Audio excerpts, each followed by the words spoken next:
ஞானப்பழக் கதை. ஒரு காலத்தில் சிவபெருமான் மற்றும் பார்வதி தேவி அவர்களுக்கு 2 மகன்கள் இருந்தார்கள், விநாயகர் மற்றும் முருகன்.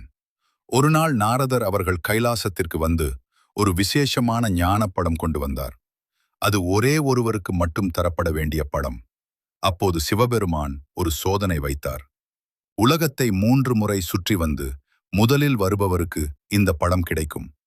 இதை கேட்டவுடன் முருகன் உடனே தனது மயிலில் ஏறி வேகமாக உலகத்தை சுற்ற புறப்பட்டார். ஆனால் விநாயகர் அமைதியாக இருந்தார்.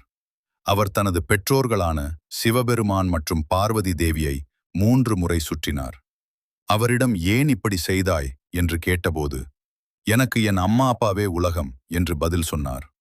இதை கேட்ட சிவபெருமான் மற்றும் பார்வதி தேவி மகிழ்ந்து ஞானப்படத்தை விநாயகருக்கு கொடுத்தார்கள்.